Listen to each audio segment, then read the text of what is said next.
결혼을 앞두고 살림살이를 장만해야 되었다.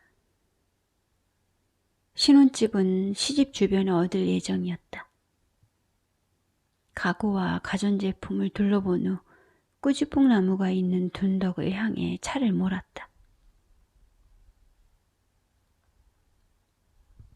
어린 시절 황달이 된 은택은 여물고도 단단한 꾸지뽕 열매를 주워 먹은 후 병이 호전되었다고 했다.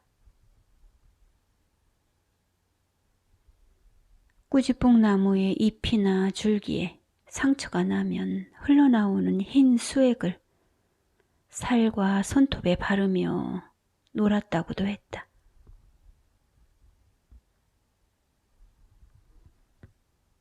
거풀이 얇게 벗겨지는 꾸지뽕의 노란 뿌리를 약으로 다려 먹는다는 것도 은택은 알고 있었다. 봄이면 새싹이 올라올 구기자 나무가 허물어진 담벼락에 둘러쳐져 있었다. 구기자의 싹은 좋은 나물거리인가 보았다. 키가 낮은 구기자 나무의 싹은 훑어내기가 쉽다고 은택이 말했다.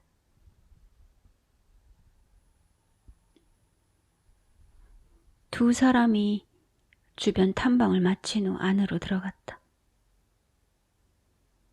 용연내가 신랑 자리를 앉혀놓고 조군이 당부의 말을 시작하려는 듯 보였다.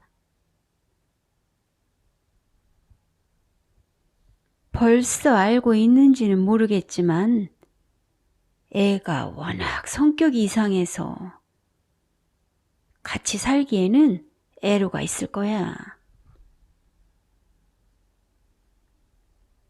그러면 그렇지 그것도 부탁의 말이라고 하고 있는 용연내에게 은택은 화가 치밀었다. 용연내가 신랑 자리를 부른 이유는 딴 데 있었다. 얼마 살지 않아 이혼하게 될 거야. 제가 예전에 학교를 그만두고 병원에 갔다 온 적이 있는데 그런 몸으로 시집을 가는 것이니 그러니까 자네가 용연내가 말을 끊었다 이었다 했다. 병원이요? 무슨...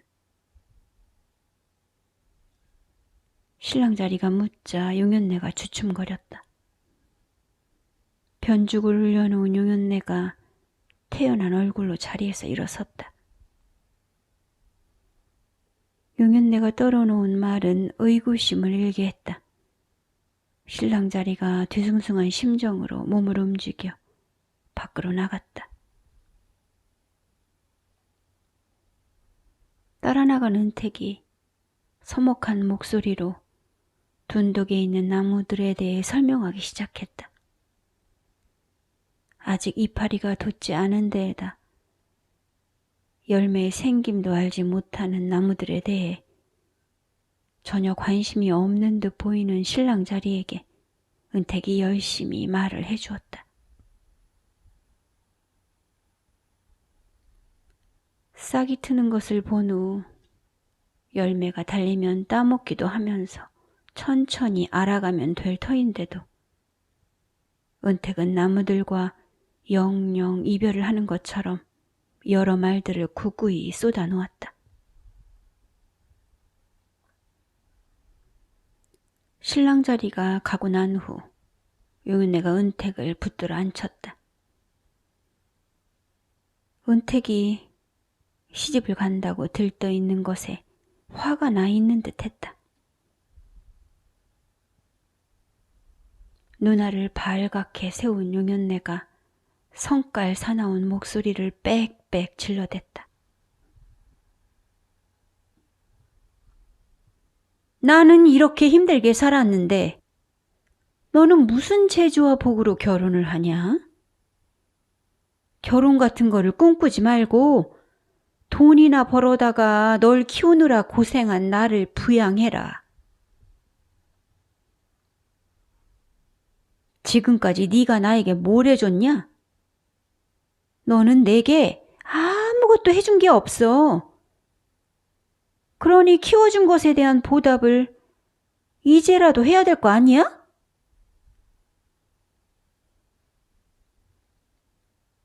용윤네는 은택에게 후치 자리로라도 시집을 가서 아무 남자에게나 의존하여 살라고 말했었다.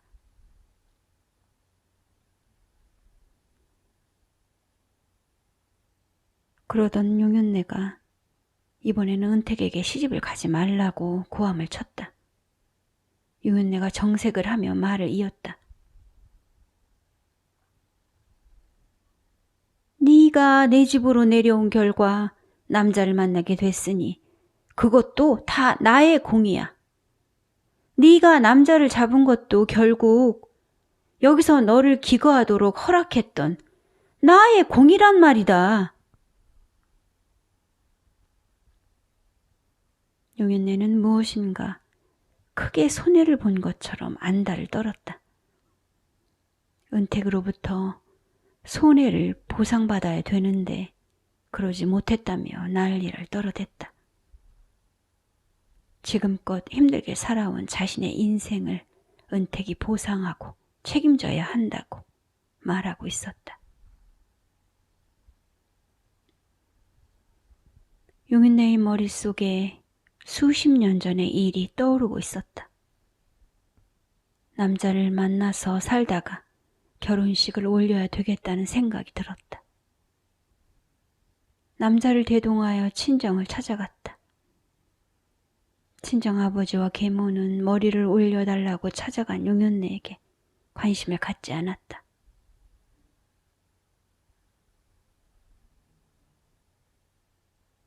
그 후 용윤네는 처분 없이도 남자가 알아서 식을 올려주겠거니 기대하며 살고 있었다.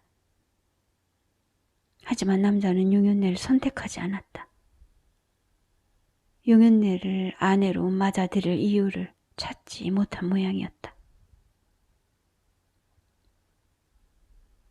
빈손으로 남자의 집을 나오면서 용윤네는 식을 올려주지 않은 부모를 원망했다. 친정부모가 나서서 결혼식을 치르는 일에 앞장서 주었다면 남자와 헤어지는 일은 결단코 없었을 것이라고 생각했다. 또한 용윤네는 남자와의 헤어짐에 불이 당겨진 이유가 은택 때문이라고 여겼다.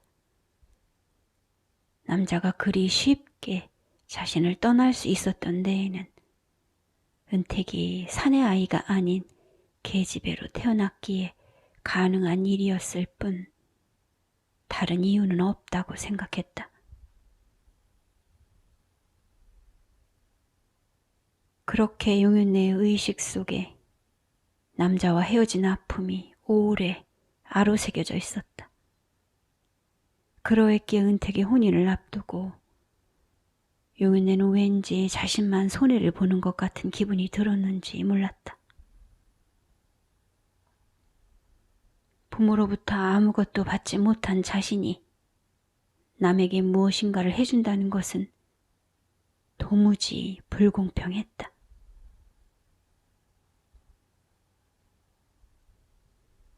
은택에게 대가 없이 부모 노릇을 해주고 있다는 공치사가 용윤네의 마음속에 꾸역거리며 올라왔다.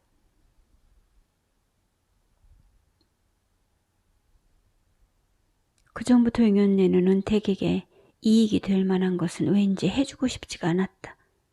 은택이 무엇인가 혜택을 입은 후 편안해하는 꼴을 보기 싫었다. 정신병원까지 갔다 온 데에다 남자를 알았던 과거가 주렁주렁한데도 멀쩡하게 시집을 가겠다고 하니 심사가 뒤틀릴 뿐이었다.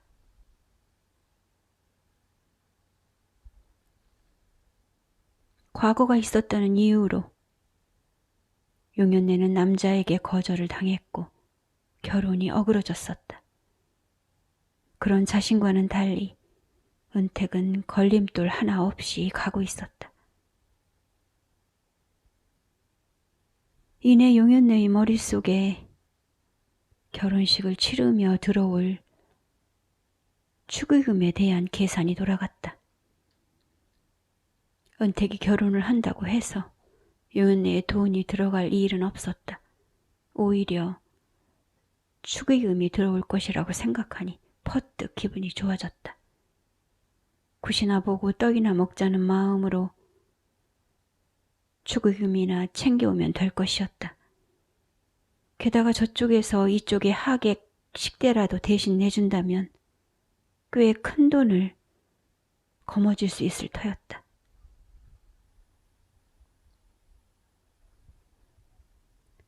은택이 예단 비용을 들고 신랑의 부모를 찾아갔다.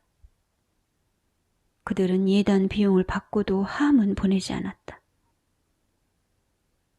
신부 한복을 맞추라고 내놓는 꾸민비조차도 그들의 안중에는 없는 모양이었다. 보통 신랑의 부모는 신부 자리가 가져온 예단 비용의 반을 잘라 신부 쪽에 되돌려 보내든지 인심이 후한 경우에는 예단 비용의 전부를 도로 돌려주기도 했다. 은택이 예단 비용 외에 따로 한실 이불과 보료 세트를 들여가니 신랑의 부모는 약소한 비용을 내놓았다. 적은 돈을 건네면서도 말의 치장은 한없이 길었다.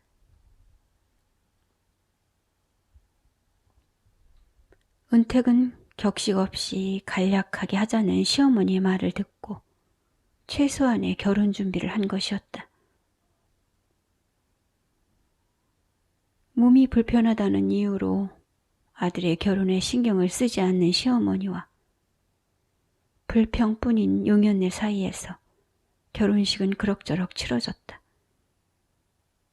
용연네는 혼주 자리에 함께 앉아 있어줄 남자를 미리 물색했다. 남편과 나란히 혼주석에 앉아있는 어연 번듯한 여자들을 볼 때마다 용연네는 질투심이 올라왔었다. 만약 자신이 혼자서 외롭게 혼주석을 지키고 앉아 있으면 남 보기에 초라해 보일 거라고 생각했다. 옆에 앉아줄 남자로 누가 좋을까 고려해 보다가 작은 딸의 고모부를 데려다가 앉히기로 하고 의향을 떠보았더니 그쪽에서 흔쾌히 그렇게 해주겠노라고 답했다. 결혼식 당일이 되었다. 위풍당당하게 앉아있던 용연네의 귀에 사람들이 웅성대는 소리가 들려왔다. 아버지가 딸의 손을 잡고 입장하여 신랑에게 딸을 인계해주는 조금은 눈물 나는 장면을 기대한 하객들이 수군거리는 소리였다. 신랑과 신부가 동시에 입장하는 광경을 접해본 적이 없던 하객들은 결혼식을 요즘에는 저렇게 치르기도 하는 모양이라며 생소해했다.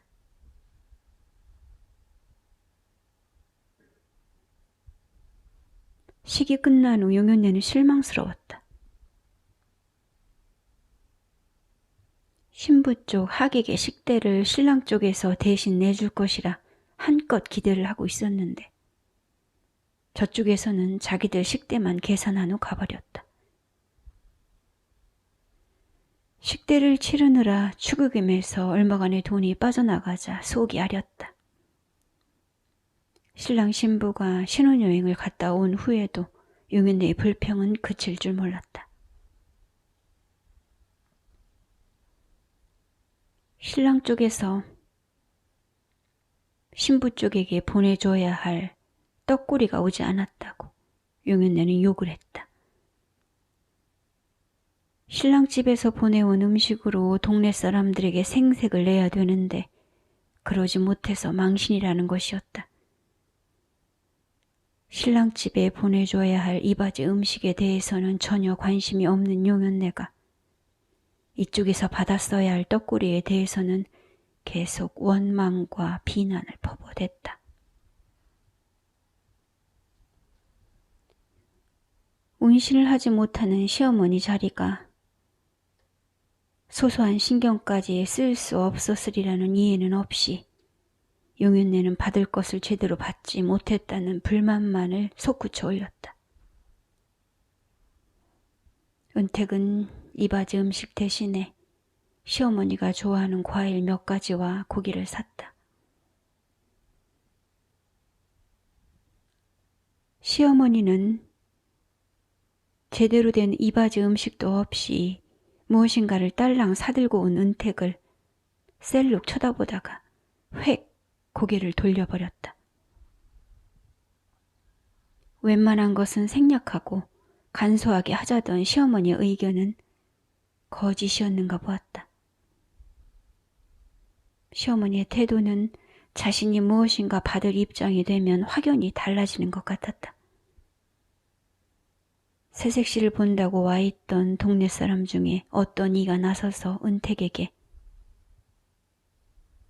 아픈 시어머니에게는 시아버지가 계시니 걱정하지 말고 신혼살림이나 잘 꾸려가라고 뚱겨주었다. 요즘 며느리들은 다들 바빠서 시집에 자주 오지 않는다는 것을 알만한 사람은 다 알고 있다고까지 말해주었다. 순간 시어머니가 물색 없이 나서는 동네 여자를 쏘아보았다. 은택은 용윤네에게 갈 때도 과일을 사들고 갔다. 신랑을 상면하게 된 용윤네는 결혼식 날 승강기 안에서 만났던 신랑 쪽 부모를 떠올렸다. 그날 엘리베이터 안에서 마주치고도 안면을 몰수하던 신랑 쪽 부모가 용윤네는 줄곧 불쾌했다. 저쪽에서 이쪽에게 딸을 키워 공짜로 주니 고맙기 짝이 없다고 머리를 조아려야 마땅할 터인데 그들은 고개를 빳빳이 들고 아는 척도 하지 않았다. 용윤네는 늘 상대가 먼저 제게 고개를 숙여주어야만 만족해했다. 먼저 남에게 고개를 숙이는 이해는 없었다. 시어머니라는 사람은 그날 운신을 하지 못하는 몸을 휠체어에 태우고 식장으로 올라가고 있었다. 복이 터지지 않고서야 휠체어를 타고 다니는 주제에 어찌 며느리를 얻나 싶었다. 몸조차 가누지 못하는 시어머니를 보고도 덜컥 그 집에 시집을 가겠다고 나설 여자는 어디에도 없을 것이었다. 시어머니의 몰골을 상면하게 되면 어느 여자라도 도망가고 싶어질 정도였다. 용윤네는 얼마 전 구닥다리를 죽으러 왔던 고물장수를 떠올렸다. 그 사람에게 은택을 붙여주었더라면 이익을 좀 보았을 것이었다. 고물을 사러 다니느라 고생해서 그런지 이가 빠져서 볼품이 없을 뿐 돈을 많이 모아놓았다는 그가 신랑 자리로 더 나을성 싶었다. 저축해놓은 돈으로 처부모를 극진히 모실 수 있다고 말하던 고물장수를 어떻게든 어깃장을 놓아서라도 은택에게 붙여주었어야 했다고 용윤네는 생각했다.